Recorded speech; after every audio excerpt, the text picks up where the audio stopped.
30% ఎవరు కమిషన్ ఇస్తే వాళ్ళ పేరు పెడతారంట. రెండో బకెట్ అంట న్యూట్రల్గా కనపడడానికి కేవలం 20% ఇస్తారంట.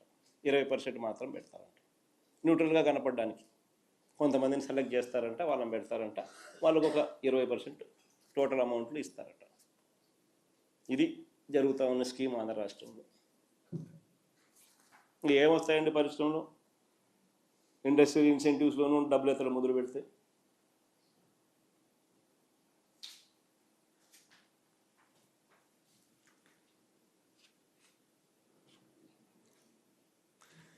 ఈ దఫా కూడా గతంలో మాదిరిగానే చంద్రబాబు నాయుడు గారు పెట్టుబడుల విషయంలో పబ్లిసిటీ మాత్రం చంద్రబాబు నాయుడు గారికి పీక్లో ఉంది. కానీ చేసేవన్నీ చంద్రబాబు నాయుడు గారు స్కామ్లే. ఆశ్చర్యకరమైన స్కాములు మీకు చెప్తా. ఏ రకంగా పరిశ్రమల పేరుతో చంద్రబాబు నాయుడు గారు ఆశ్చర్యం కలిగించే విధంగా స్కాములు ఎలా చేయగలుగుతాడో చెప్తా. పేరుకు 1-2 పెద్ద కంపెనీలకు ఉచితంగా భూములు ఇస్తున్నట్టు ప్రకటిస్తాడు. పేరుకు మాత్రం 1-2 పేర్లు చెప్తాడు, పెద్ద పేర్లు. వారికి ఉచితంగానో 99 పైసలకి భూములు ఇస్తా ఉన్నట్టుగా ప్రకటిస్తాడు. ఆ ముసుగులో వేల కోట్ల విలువైన భూముల్ని తన మనుషులకు, తన బినామీలకు కారు చౌకగా ఇటువైపు నుంచి ఇస్తాడు. పబ్లిసిటీ ఏమో వాళ్ళ పెద్ద కంపెనీల పేర్లు 1-2 పేర్లు అవి మాత్రం చెప్తాడు. రూట్ చూస్తే ఈ పక్క ఎల్లయ్యలకు, పుల్లయ్యలకు, సున్నయ్యలకు, ఈ పక్క తన బినామీలకు కారు చౌకగా స్కాములు చేస్తూ డబ్బులు ఇచ్చుకునే కార్యక్రమాలు. తన మనుషులకు, తన బినామీలకు. విశాఖపట్నంలో దాదాపుగా 2,000 కోట్ల రూపాయలు విలువ చేసి దాదాపు 14 ఎకరాల భూమి 99 ఏళ్లకు లూలు గ్రూప్కు లీజుకి ఇచ్చినాడు. ఎలాంటి టెండరు లేదు, ఎలాంటి ఆక్షను లేదు. కేవలం కంపెనీ రాసిన లెటర్ ఆధారంగా ఈ భూములు వాళ్ళు మాల్ కట్టుకునేదానికి ఈయన ఇచ్చినాడు. ఇదే లూలు గ్రూపు అహ్మదాబాద్లో, గుజరాత్లో 16 ఎకరాల భూమిని 519 కోట్ల రూపాయలకు వేలంలో కొనుగోలు చేసి మాల్ కడతా ఉన్నారు. గుజరాత్లో ఇదే లూలు గ్రూప్ 16 ఎకరాల భూమి 519 కోట్ల రూపాయలు బిడ్డింగ్ చేసి ఆక్షన్లో భూమి కొని అక్కడ మాలు కడతా ఉన్నారు. ఆంధ్ర రాష్ట్రంలో ఫ్రీగా చంద్రబాబు నాయుడు గారు ఆక్షన్ లేదు, మన్ను లేదు, పాడు లేదు, ఏమి లేదు, 99 ఏళ్ళ ఊరికే లీజు, లూలుకు 14 ఎకరాలు 2,000 కోట్లు భూమి ఇస్తున్నాడు. ఇది ఆంధ్ర రాష్ట్ర పరిస్థితి మాల కట్టడానికి. సరే, ఇంకొక అడుగు ముందుకేద్దాం. ఇప్పుడు ఇది అహ్మదాబాద్లో లూలుకు సంబంధించి ఏ రకంగా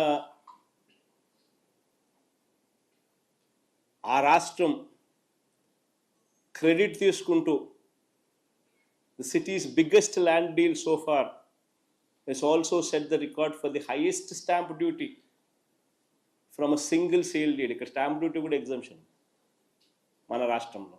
అక్కడ స్టాంప్ డ్యూటీకి హైయెస్ట్గా వచ్చిందని కూడా వాళ్ళు పబ్లిసిటీ చేసుకుంటా ఉన్నారు.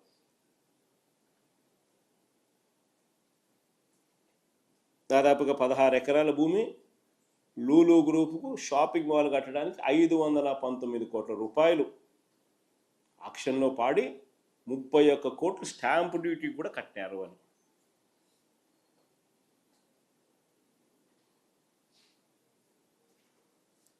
ఈ టైమ్స్ ఆఫ్ ఇండియాలో ఆర్టికల్ ఇది. ఎవరైనా కావాలంటే సార్ చూసుకోండి. తర్వాత ఇంకొకటి Satva group, Kapil group, ANSR group, ఇటువంటి రియల్ ఎస్టేట్ కంపెనీలు. ఈ కంపెనీలకు భూముల కేటాయింపులో కూడా ఎలాంటి యాక్షన్లు లేవు. పక్కన తెలంగాణలో చూస్తూ ఉంటే యాక్షన్లు కనపడతాయి. 170 కోట్లు ఎకరాకు పోయిందని. గుజరాత్లో ఆక్షన్లలో కనపడతా ఉన్నాయి ఇంత డబ్బులు సంపాదిస్తున్నారని ఆక్షన్లలో ల్యాండ్లు. మన రాష్ట్రంలో మాత్రం రియల్ ఎస్టేట్ కంపెనీలకు సత్వా, కపిల్, ఏఎన్ఎస్ఆర్ ఇటువంటి రియల్ ఎస్టేట్ కంపెనీలకు భూముల కేటాయింపులో ఎటువంటి ఆక్షన్స్ లేవు.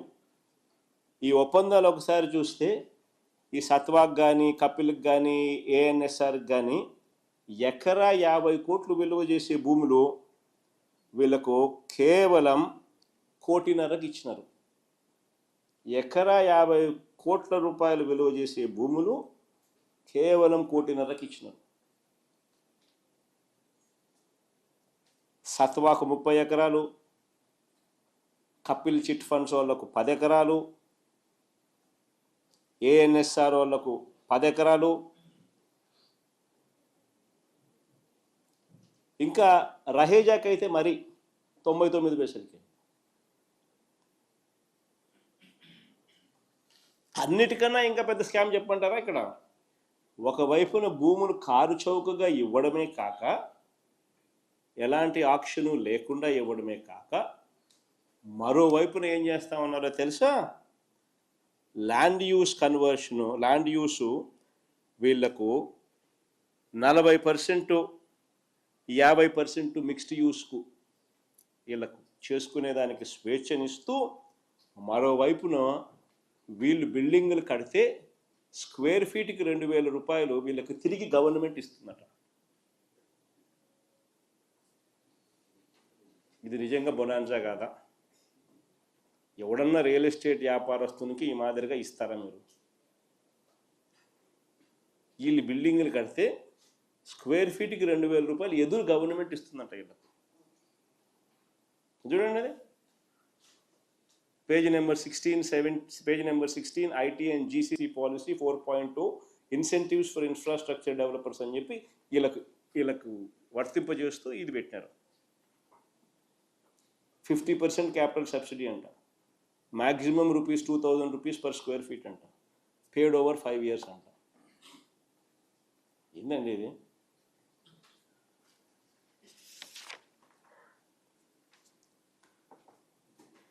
పోనీ అప్పుల టాపిక్ లేకపోదాం. ఇది కూడా చంద్రబాబు నాయుడు గారు కన్సిస్టెంట్గా తాను చేస్తూ ఉన్నది తప్పులు చేస్తూ ఉంటాడు, అబద్ధాలు తప్పులు చేస్తూ ఉంటాడు. మరోవైపున దుష్ప్రచారంలో భాగంగా అటువైపున చంద్రబాబు నాయుడు గారు విమర్శిస్తూనే ఉంటాడు, దుష్ప్రచారం చేస్తూనే ఉంటాడు. అప్పులు చేస్తే వైఎస్ఆర్సీపీ హయాంలో ఏమన్నాడు? ఎన్నికలకు ముందు 14 లక్షల కోట్లు, 12 లక్షల కోట్లు, 10 లక్షల కోట్లు. ఇప్పుడు కూడా అప్పుడప్పుడు చంద్రబాబు నాయుడు గారికి ఎవరైనా గిచ్చినారనుకో, సూపర్ 6 ఎందుకు వేయడం లేదు, సూపర్ 7 ఎందుకు వేయడం లేదు అని, లేకపోతే ఎంప్లాయీస్ ఎవరైనా స్ట్రైక్లో కనపడినారు అనుకో, మళ్ళీ మనమే గుర్తుకొస్తాం అని మళ్ళీ అబద్ధాలు. ఈ పొద్దురు కూడా మనం అప్పుడప్పుడు అబద్ధాలు ఆడతాడు. మన అసెంబ్లీలో ఒకటి చెప్తాడు, రికార్డ్స్ అన్నీ ఒకటి చెప్తాయి, గవర్నమెంట్ రికార్డ్స్ అన్నీ ఒకటి చూపుతాయి. అసెంబ్లీకి వచ్చేసరికి ఒకటి చెప్తాడు, మళ్ళీ పబ్లిక్ మీటింగ్లలో ఇంకోటి వచ్చి మళ్ళీ ఇంకో మాట మాట్లాడతాడు. రికార్డ్స్ ఒకటి ఉంటాయి, ఈయన మాటలు ఒకటి ఉంటాయి. ఆశ్చర్యం ఏమిటో తెలుసా? ఇక నిజంగా గమనిస్తే అప్పుల స్టేట్మెంట్ ఒకసారి చూపించము ఒకసారి. ఇది స్టేట్మెంట్ ఒకసారి మీరు గమనించండి. వైఎస్ఆర్సీపీ గవర్నమెంట్ హయాంలో చంద్రబాబు నాయుడు గారు ముఖ్యమంత్రి కాక మునుపు, ముఖ్యమంత్రి చంద్రబాబు నాయుడు గారు 3 స్టేట్మెంట్స్ కనపడతాయి ఇక్కడ, దీంట్లో ఉన్నాయి. ఒక స్టేట్మెంట్ చూస్తే చంద్రబాబు నాయుడు గారు ముఖ్యమంత్రి అయ్యే నాటికి ఎంత అప్పులు ఉన్నాయి, చంద్రబాబు నాయుడు గారు అధికారంలో నుంచి దిగిపోయే నాటికి ఎంత అప్పులు ఉన్నాయి అనేది ఒక స్టేట్మెంట్ కనిపిస్తుంది. సిమిలర్లీ వైఎస్ఆర్సీపీ అధికారంలోకి వచ్చే నాటికి ఎంత అప్పులు ఉన్నాయి, వైఎస్ఆర్సీపీ అధికారంలో నుంచి దిగిపోయే నాటికి అప్పులు ఎంత ఉన్నాయి, చంద్రబాబు నాయుడు గారు అప్పులు ఎంత చేశాడు, వైఎస్ఆర్సీపీ ప్రభుత్వం అప్పులు ఎంత చేశారు అని చెప్పి ఆ 5 ఏళ్ల పీరియడ్ కంపారిజన్. చంద్రబాబు నాయుడు గారి హయాంలో ఆల్ కైండ్స్ ఆఫ్ డెట్స్, అంటే public debt, direct government borrowing అయితేనేమి, స్టేట్ గవర్నమెంటు గ్యారంటీడ్ డెట్ అయితేనేమి, state government government debt and state government guaranteed debt అయితేనేమి, non guaranteed liability of state public sectors undertakings కూడా కలుపుకుంటే కూడా చంద్రబాబు నాయుడు గారి ఎక్కే నాటికి 2,57,510 కోట్లు ఉంటే చంద్రబాబు నాయుడు గారు దిగిపోయే నాటికి 3,90,247 కోట్లు. అంటే ఆయన 2,49,350 కోట్లు ఆయన అప్పు చేస్తే compounded annual growth rate 22.63 22.63% compounded annual growth rate ఆయన అప్పు చేసినాడు. అదే వైఎస్ఆర్సిపి ప్రభుత్వం ఒకసారి గమనించినట్టయితే వైఎస్ఆర్సిపి ప్రభుత్వంలో 3.32 lakhs 3,32,671 కోట్ల రూపాయల అప్పులు మనం చేసినాం. Compounded annual growth rate 13.57%. 3,32,671 కోట్ల రూపాయలు ఏదైతే మనం అప్పు చేసినామో ఇందులో 2,73,000 కోట్ల రూపాయలు డీబీటీగా అందించిన ఘనత మా ప్రభుత్వాన్ని. ఎవరికి ఇచ్చినాము అని చెప్పి పేరుతో సహా ఆధార్ నెంబర్తో సహా బ్యాంక్ అకౌంట్తో సహా డీటెయిల్స్ ఇవ్వగలుగుతాం. 2,73,000 కోట్ల రూపాయలు డీబీటీగా అందించిన ఘనత మాదైతే చేసిన అప్పులు మొత్తం 3,32,000 కోట్లు మేము అప్పులు చేస్తే చంద్రబాబు నాయుడు గారు ఈ 2 సంవత్సరాలు కూడా కాక మునిపే ఈయన గారు ఇప్పటికే ఎంత చేసినట్టు తెలుసా అప్పు 3,02,303 కోట్లు. అంటే మేము 5 ఏళ్లలో చేసిన అప్పులో 90.87% ఈయన 2 ఏళ్ళు తిరక్క తలికి ఇప్పటికే చేసేసినాడు.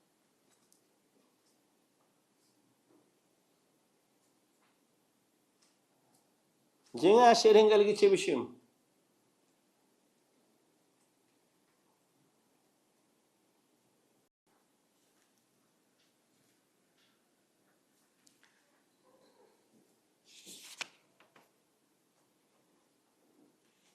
మనం ప్రతి ఏటా సంక్షేమ క్యాలెండర్ విడుదల చేసి వాటిని క్రమం తప్పకుండా మనం అమలు చేస్తే చంద్రబాబు నాయుడు గారు అప్పులు తెచ్చుకోవడానికి క్యాలెండర్ విడుదల చేస్తున్నాడు.